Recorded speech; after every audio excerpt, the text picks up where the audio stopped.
গত কয়েক বছরে কেন্দ্রীয় এজেন্সির হানা এ রাজ্যে নতুন নয়। কেন্দ্রীয় এজেন্সিকে নিয়ে তরজা সেটাও নতুন নয়, কিন্তু আজ সকালে বাংলা যে চিত্র প্রত্যক্ষ করল তার নজিরবিহীন। শেখ শাহজাহানের বাড়িতে ইডি পৌঁছে তালা ভাঙার চেষ্টা করা মাত্রই ঝাঁকে ঝাঁকে গ্রামবাসী, শেখ শাহজাহানের অনুগামীরা তারা এসে ঝাঁপিয়ে পড়ল কেন্দ্রীয় তদন্তকারী সংস্থার ওপর।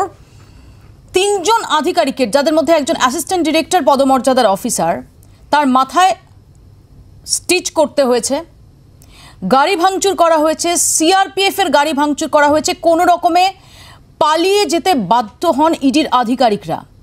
রীতিমতো তাণ্ডব চালায় এই শেখ শাহজাহানের অনুগামীরা। সংবাদ মাধ্যমকেও রেয়াত করা হয়নি। আমাদের সহকর্মীরা আক্রান্ত হয়েছেন, আমাদের গাড়ির চালক আক্রান্ত হয়েছেন, রক্তাক্ত হয়েছেন। শুধুমাত্র জি24 ঘন্টায় নয়, এবিপি আনন্দে আমাদের যে সহকর্মীরা, নিউজ 18 বাংলায় আমাদের যে সহকর্মীরা, ক্যালকাটা নিউজে আমাদের যে সহকর্মীরা, তারা আক্রান্ত হয়েছেন। বেধড়ক মারধর করা হয়েছে তাদের, এবং কার্যত দীর্ঘক্ষণ ধরে সেখানে তাণ্ডব চালানো হলো।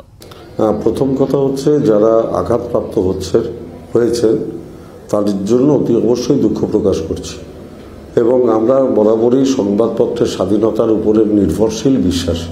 আমি শুধু একটি কথা আমি আপনাদের মাধ্যমে মানুষকে বলতে চাই, এই যে ইডি আধিকারিকরা যাচ্ছে, এটা রাজ্য সরকারের আওতাধীন হচ্ছে রাজ্যের আইন শৃঙ্খলা, কিন্তু এই ইডি যারা গেলেন তারা রাজ্য সরকারকে এক ফোঁটা ইনফরমেশন দিলেন না। জানলো কে শুভেন্দু অধিকারী, জানলো কে সুকান্ত মজুমদার, জানে কে রাজ্যপাল, জানে কে সংবাদ মাধ্যম, জানে কে অভিজিৎ গাঙ্গুলি, আর জানে না কে, যার জানার সব থেকে আগে অধিকার সেই রাজ্য সরকার। প্রথমত পার্থবাবু বলে রাখি, বাকি কারা জানেন তার দায়িত্ব তো আমি নিতে পারবো না। এটুকু বলতে পারি, সংবাদ মাধ্যম কোথায় যাচ্ছেন ইডি আধিকারিকরা সেটা সংবাদ মাধ্যমের কাছে খোঁজ ছিল না। সংবাদ মাধ্যম সদা সতর্ক থাকে। সংবাদ মাধ্যমের কর্মীরা তারা আমাদের যে ধরনের মোডাস অপারেন্ডি সেই অনুযায়ী আমরা অনুসরণ করে সেখানে গিয়ে পৌঁছেছি, প্রথমত। দ্বিতীয়ত হচ্ছে, যেখানে শাসক দলের নেতাদের বিরুদ্ধে অভিযোগ, শাসক দলের নেতার বাড়িতে তল্লাশি, সেখানে কিভাবে এই কথাটা পাঁচকান করবে যে কোনো এজেন্সি, সেটা রাজ্যের এজেন্সি হোক, সেটা কেন্দ্রীয় এজেন্সি হোক। ও তাহলে রাজ্য সরকারকে যদি না জানায়, রাজ্য সরকার তাহলে নিরাপত্তার ব্যবস্থা করবে কি করে? আপনি আমায় বলে দিন তো, যদি রাজ্য সরকারের গোচরে না থাকে তাহলে রাজ্য সরকার এরকম পরিস্থিতি হবে কেন? আপনার দলের নেতার এতটা লাপরোয়াহি কি করে হয় যে তার অনুগামীরা এরকম নৈরাজ্যের পরিস্থিতি তৈরি করে? শেখ শাহজাহান অ্যারেস্ট হয়েছেন, পুলিশ একজনকেও এখন অ্যারেস্ট করেছে। যে পার্টির লোক, ঠিক আছে, আপনার কথা মতোই ধরে নিলাম যে এখানে উদ্দেশ্য প্রণোদিতভাবে করা হয়েছে। সকাল থেকে এতটা সময় তো চলে গেল, পুলিশ কাউকে অ্যারেস্ট করেছে? না, যারা করেছে নিশ্চিতভাবে পুলিশ অ্যারেস্ট করবে। পুলিশের কাছে নির্দিষ্টভাবে কমপ্লেন নিশ্চিতভাবে আমি মনে করি জমা হয়েছে। পুলিশ ব্যবস্থা নেয় কিনা আপনারা দেখুন। আপনার সকালে ঘটনা হচ্ছে, আপনি বিকেলে জিজ্ঞেস করছেন অ্যারেস্ট হয়েছে কিনা। শতরূপের কাছে আসবে। শতরূপ, এবং পার্থবাবু যে কথাগুলো বলেছেন আমি বুঝতে পারছি না, মানে উনি রাজ্যের মন্ত্রী হয়েছেন, হ্যাঁ, মানে এই একটা সংবিধান সম্পর্কে জ্ঞান নিয়ে উনি কী করে রাজ্যের মন্ত্রী হয়েছেন, কেনই বা এখনও মন্ত্রী হয়ে বসে আছেন, আমার তো অদ্ভুত লাগছে। ওনারা চুরি করে বাংলার বিরাট সম্মান বাড়িয়েছেন। ইডি যদি চোর ধরতে যায় তাহলে বাংলার সম্মান কমে যাচ্ছে, ভালো কথা। আমি দেখছি না, উনি বলছিলেন যে সকালবেলা তুমি যখন জিজ্ঞেস করছিলে এখন অবধি কেন কেউ গ্রেপ্তার হয়নি, ক্যামেরায় দেখা যাচ্ছে কারা কারা সরকারি অফিসারদেরকে মারছে, মানে সকালে হয়েছে বিকেলের মধ্যে গ্রেপ্তার হয়ে যাবে, দেখুন না কেউ হয় কিনা। আমি বলছি ঠিক আছে, একবেলায় নয় গ্রেপ্তার হয়নি, আচ্ছা 8 বছরে তো হতে পারতো। 2015 সালে সল্টলেকের কর্পোরেশন ভোটে যে বলছেন না হাতে এদের কারোর তৃণমূলের পতাকা ছিল না, হাতে তৃণমূলের পতাকা নিয়ে এই 24 ঘন্টার বিক্রম সহ 26 জন সাংবাদিককে 3 ঘন্টার মধ্যে সল্টলেকের এমআরআই হাসপাতালে ভর্তি করিয়ে দিয়েছিল এই তৃণমূল কংগ্রেস। এই পার্থভৌমিকের জেলায় তৃণমূল কংগ্রেস একটা ভোট করতে গিয়ে। আমি জিজ্ঞেস করছি 8 বছরে কে গ্রেপ্তার হয়েছে? এবং উনি যেটা বলছেন যে রাজ্য সরকারের কাছে খবর ছিল না, আমরা দেখলাম কেন খবর ছিল না। ফাইনালি যখন শাহজাহানের বাড়িতে ইডির অফিসাররা পৌঁছলো তখন তো জানতে পারলো লোকে যে রেড হয়েছে শাহজাহানের বাড়িতে। রাজ্য সরকার জানলো, রাজ্য সরকার জানার পরে কি হলো, অফিসারদেরকে পাহারা দেওয়ার জন্য পুলিশ পৌঁছলো না, রাজ্যের সরকার জানার ফলে অফিসারদেরকে রক্তাক্ত করার জন্য শাহজাহানের গুন্ডা পৌঁছে গেল। মৌপিয়াদি, আমাদের রাজ্যের একটা 5 বছরের বাচ্চাও জানে যদি মমতা বন্দ্যোপাধ্যায়ের কাছে খবর থাকে তার দলের কোনো চোর নেতার বাড়িতে ইডি সিবিআই রেড হচ্ছে, 3 মিনিটের মধ্যে সেই চোর নেতার কাছে খবর পৌঁছে যাবে তোমার বাড়িতে ইডি সিবিআই আসছে, চুরির মাল হাটাও। এবং রাজ্যের পুলিশ গ্রিন করিডোর করে, যারা পার্থ অর্পিতার ফ্ল্যাটে গ্রিন করিডোর করে টাকা পৌঁছে দিয়েছিল টেটেসএসসির টাকা, রাজ্যের পুলিশ গ্রিন করিডোর করে এই শাহজাহান, আরাবুল, অনুব্রতদের চুরির টাকা হচ্ছে সাইড করে দেবে। এটা রাজ্যের 5 বছরের বাচ্চাও জানে। কিন্তু আমি একটা শেষ এখানে কথা বলছি, শঙ্কুদা একটা ঘটনা তুললো, আমি ভেবেছিলাম ওটার কথা বলবো। 2019 সালের 3রা ফেব্রুয়ারি সকালবেলা আমাদের ব্রিগেডের সমাবেশ হলো, বিকেলবেলা দেখলাম রাজীব কুমারের বাড়িতে সিবিআই ঢুকছে, মমতা বন্দ্যোপাধ্যায় আবার পাল্টা সেই সিবিআই অফিসারদেরকে গ্রেপ্তার করতে পাঠিয়েছেন, নিজে ধর্মতলায় ধর্নায় বসে গেলেন, ইত্যাদি ইত্যাদি হলো। আমি জিজ্ঞেস করছি মৌপিয়াদি, তারপরে আচ্ছা সিবিআই তো মনে করেছিল যে এই তদন্তটাকে এগিয়ে নিয়ে যাওয়ার জন্য রাজীব কুমারের গ্রেপ্তারিটা দরকার, বুঝলাম যে গিয়ে একটা সাময়িক বাধা পেয়ে সেই মুহূর্তে তাদেরকে পিছিয়ে আসতে হয়েছিল। রাজ্যের মুখ্যমন্ত্রী পুলিশ পাঠিয়ে নিজের রাস্তায় নেবে তাদেরকে আটকেছিলেন, ভালো কথা।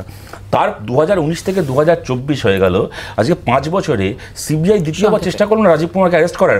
আমি জাস্ট 10টা সেকেন্ড যদি পাই, আমি কথাটা এই কারণে বলছি, শাহজাহানকে গ্রেপ্তার করতে গিয়ে বাধা পেল। 14 জন সিআরপি জওয়ান, যাদেরকে দেখলে এমনকি টেররিস্টরা ভয় পায়, তাদেরকে নাকি 5 জন গ্রামবাসী মেরে পিড়িয়ে দিল। আমি তাও বুঝে নিলাম 8 ঘন্টার মধ্যে, 1 ঘন্টার মধ্যে। তো দরকার হলে কয়েক ব্যাটালিয়ন সিআরপি ওখানে নেবে, শাহজাহান সহ যারা যারা আটকানোর চেষ্টা করবে সবাইকে ধরে গাড়িতে তুলবে। সিআরপির জওয়ান, ইয়ার কি কথা, গায়ে জলপাই রঙের পোশাক পরে আছে, তাদেরকে 5টা গ্রামবাসী মেরে পাঠিয়ে দিল। আর এই যারা ফিরে এলো, রাজীব কুমারের মতো শাহজাহানেরও হবে তো, 5 বছরে আর গ্রেপ্তার হবে না। আমি আসবো। প্রথমেই আমি এটা বলার আগে একটা জিনিস বলবো, আজকে যা ঘটনা ঘটেছে এটা দুঃখিত। আজ সংবাদ মাধ্যম, আমাদের সহকর্মীরা ইডির তারা আহত হয়েছেন, তার সাথে সাথে আমি স্তম্ভিতও বটে যে একটা কেন্দ্রীয় এজেন্সি তারা কিভাবে এই ধরনের একটা প্রফেশনাল অ্যাপ্রোচ থেকে, it is lagging behind, lack of professional approach. আজকে আমাদের যে কোনো একটা এই ধরনের বড় অপারেশন আগে আমরা 5টা 6টা প্যারামিটার্স আছে, যেটা হয়তো সাধারণ মানুষ হয়তো জানেন না, কিন্তু যারা এই লাইনে আছেন, ইডির অত্যন্ত দক্ষ অফিসার, সেখানে প্ল্যানিং দরকার, preparation, intelligence, coordination, execution and safety. Planning কেন করা হয়, সবচেয়ে আগে আমাকে প্ল্যান করে নিতে হবে আমার এই জায়গায় অপারেশন করতে গেলে আমার কি কি দরকার, সেইটা হচ্ছে প্রিপারেশনে। তারপরে হচ্ছে ইন্টেলিজেন্সটা একটা বিশাল কাজ করে, যে ফিল্ড ইন্টেলিজেন্স এই লোকটি কীরকম। আজকে আমি মানলাম ইডির হয়তো সেই গ্রাসরুট লেভেলে সেই ইন্টেলিজেন্সটা করতে পারেনি। আমি নেটে সার্চ করলে আজকে শাহজাহানের, আমি কোনো পলিটিক্যাল কোনো বক্তব্যে যাচ্ছি না, শাহজাহান মোল্লা কি তার 2014 কেস, 1 ফেব্রুয়ারি, 2 ফেব্রুয়ারি, এগুলো নেটে অ্যাভেলেবেল। তার পূর্ববর্তীকালের তার কেস, 2009-এর আগের কেস। তো এই লোকটি যে আইন শৃঙ্খলা আগেও অনেকবার ভঙ্গ করেছেন, সেইটা ইডির কাছে ডেফিনেটলি তাদের নলেজে ছিল। আজকে আমি 30টা সিআরপিএফের মাত্র গার্ড নিয়ে আমি গেলাম, তার মধ্যে 15টাকে 2টো স্পটে 15 এবং 10 জন করে ভাগ করে দেওয়া হয়েছিল। আমার সিআরপিএফের লেডি ব্যাটালিয়ান উপলব্ধ আছে, আমি তাদের নিতে পারতাম গ্রামে, যেখানে একটা গ্রামের মধ্যে যেটা আজকে হয়েছে আমাদের অনেকে যে মহিলারা আগে তারা ছিল। দ্বিতীয়ত কথা হচ্ছে, আমার যেটা সবচেয়ে অবাক লেগেছে যে আজকে যখন এই ঘটনা ঘটছে, আজকে অনুব্রত মণ্ডলকে সিবিআই অ্যারেস্ট করেছিল, বেশি দিন না, 2022-এ। এই ঘটনাটা তাদের চোখের সামনে ছিল যে সিবিআই কি প্রিপারেশন নিয়েছিল, কিভাবে অনুব্রত মণ্ডলকে, বাঘকে যদি জঙ্গল থেকে তুলে আনার মতন।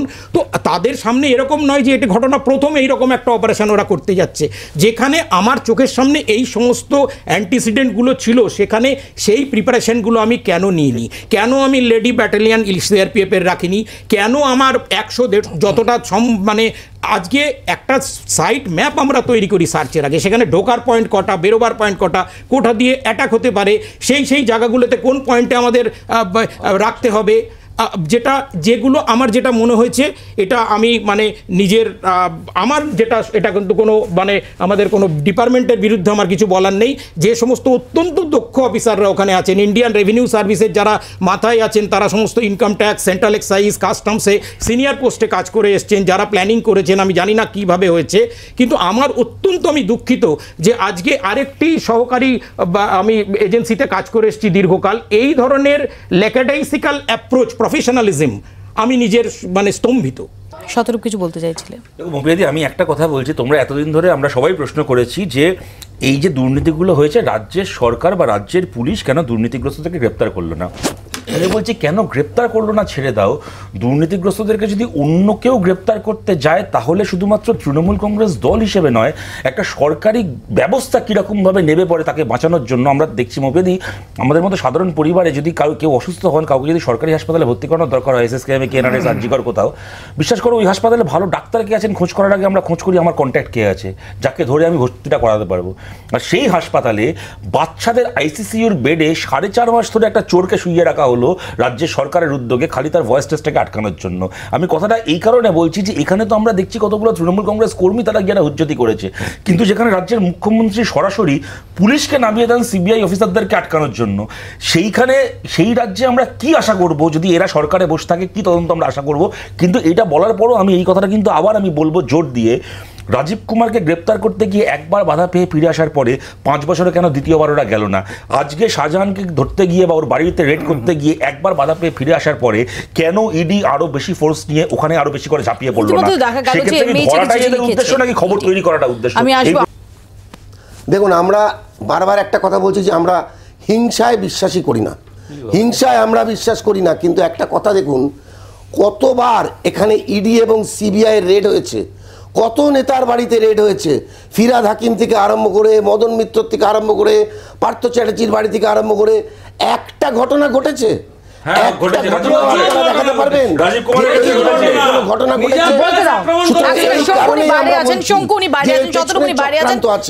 নির্বাচনের আগে, ঠিক নির্বাচনের আগে, আজকে আজকে এই ধরনের ঘটনা কেন ঘটছে? এতগুলো ঘটনা, এতগুলো রেড হয়েছে, এতগুলো অ্যারেস্ট হয়েছে পশ্চিমবাংলায়, একটা ঘটনাতে আপনারা দেখান যে এই ধরনের কোন ঘটনা ঘটেছে? এটা তো চক্রান্ত, বোঝাই যাচ্ছে বাংলার বিরুদ্ধে একটা চক্রান্ত, পরিষ্কার বোঝা যাচ্ছে। নির্বাচনের আগে রাজীব কুমারের বাড়িতে যখন গেছিল CBI 2019 সালের 3রা ফেব্রুয়ারি, মামাটি মানুষের অনুপ্রেরণায় বিশিষ্ট তৃণমূল কংগ্রেস নেতা শ্রী রাজীব কুমার তার বাড়িতে যখন গেছিল, তখন তার দলনেত্রী মমতা বন্দ্যোপাধ্যায়ের নেতৃত্বে নির্দেশে পুলিশ গিয়ে তার গ্রেপ্তারিকে আটকানো হয়েছিল।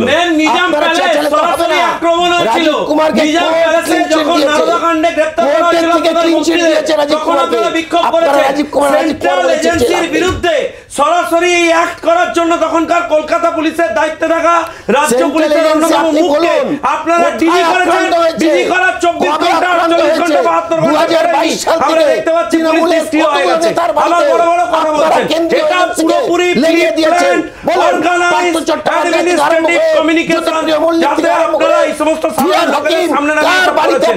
আমরা কেন্দ্রীয় এজেন্সিকে ধন্যবাদ জানাবো, তারা এমন কিছু করেননি যাতে একটা লাশ পড়ে যায়। আমাদের অভিজ্ঞতা হয়েছে বিশ্বজিৎ, একটা মিছিলের ফুটেজ থেকে মুখগুলোকে আইডেন্টিফাই করে রাত্রিবেলা বাড়ি থেকে পুলিশ গ্রেপ্তার করে। আজকে যারা এই সারাদিন ধরে এই কাজগুলো করে গেল, ক্যামেরায় এখন দেখাচ্ছে 24 ঘন্টা স্ক্রিনে সবার মুখ দেখা যাচ্ছে, এখনো পর্যন্ত একজনকে আইডেন্টিফাই করে গ্রেপ্তার করা হলো। শুভেন্দু অধিকারীর গলায় রোহিঙ্গা ইস্যু, সত্যি কি এর কোনো গ্রাউন্ড রয়েছে দীপাঞ্জন দা? এটা কোনো সন্দেহের কোনো অবকাশ নেই। রোহিঙ্গারা অনেকে ভাবেন যে এই বাংলাদেশ বর্ডার, পেট্রাপোল বর্ডার দিয়ে হেঁটে আসে মিছিল করে, তা তো নয়। একটা বড় অংশের রোহিঙ্গারা কিন্তু ভারতবর্ষ ঢুকছে এই সুন্দরবন এলাকা দিয়ে, সমুদ্রের মধ্যে দিয়ে, হলদিয়া এরিয়া দিয়ে এবং দক্ষিণ 24 পরগনা দিয়ে। সেখান থেকে তারা বাংলার মধ্যে মূল ভূখণ্ডে প্রবেশ করছে এবং এটা ঘটনা, এটা অস্বীকার করার কোনো জায়গা নেই। সেন্ট্রাল আইডি রিপোর্ট রয়েছে, স্টেট গভর্নমেন্টকে বারবার বলা হয়েছে। একটা বড় অংশের রোহিঙ্গারা এসে দক্ষিণ 24 পরগনায় ঘাঁটি গাড়ে 4 মাস 6 মাস 1 বছর থাকে, কাগজপত্র তৈরি করে মূল ভূখণ্ডে ভারতে তারা মিশে যায়। ততদিনে তাদের ফলস কাগজ তৈরি হয়ে যায়। এখন এই যে রোহিঙ্গারা যে সেবাটা নিচ্ছে, রোহিঙ্গাদের সেবা নেওয়ার সময় হয়েছে সেটা বোঝা যাচ্ছে। যেরকম ভাবে একটা অর্গানাইজড হয়েছে এই mob, it's a mob, it's not a crowd, খুব ওয়েল অর্গানাইজ, খুব ওয়েল প্ল্যান, এবং এরা বারবার প্রভোগ করছিল CRPF এর জওয়ানদের গুলি চালাতো। আমি যেটা বলছিলাম, গুলি চললেই ব্যাপারটা অন্য হয়ে যেত। শেখ শাহজাহানদের এবার কি হবে? কেন ঘটলো? আমি আবার বলছি, শেখ শাহজাহানদের কি হবে? দীপাঞ্জন দা বলছেন যে পাঙ্গাটা তো নিয়ে নিল, এত রেড হয়েছে, কেন্দ্রীয় এজেন্সির সঙ্গে পাঙ্গাটা তো নিয়ে নিল। কেন নির্বাচনের এরপর আগে সামলানো যাবে? এটা রোহিঙ্গা ফালতু কথা বলে ঘটনাটাকে ট্রিভিয়ালাইজ করা হচ্ছে। যদি 150 রোহিঙ্গা দক্ষিণ চব্বিশ পরগনায় ঢুকে থাকে তাহলে তার জবাব সবার আগে অমিত শাহকে দিতে হবে, কি করে বর্ডার পার করে 150টা রোহিঙ্গা ভারতে ঢুকলো। শাহজাহান সিপিএম থেকে কিভাবে এলো, সেই জবাবটা দাও। শাহজাহান কিভাবে সিপিএম থেকে তোমরাই তো তৈরি করেছো সিপিএমের আমি তোমার মাঝে কথা বলিনি, অসভ্যতা করতে নেই, এই ভাই অসভ্যতা করতে নেই, করতে নেই। এই কথা হচ্ছে তুমি তৃণমূল থেকে বিজেপি থেকে সেটা জানি, শাহজাহানকে কখনো সিপিএম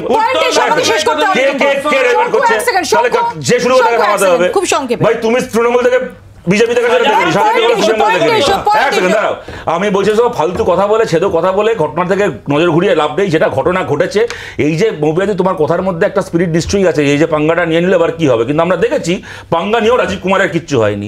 সুতরাং এই ইডি সিবিআই যদি এই পাঙ্গা নিতে উৎসাহ দেয় তৃণমূল কংগ্রেসকে, তাহলে তৃণমূল পাঙ্গা নেবে এবং এটা দাঁড়িয়ে দাঁড়িয়ে আঙুল চুষবে।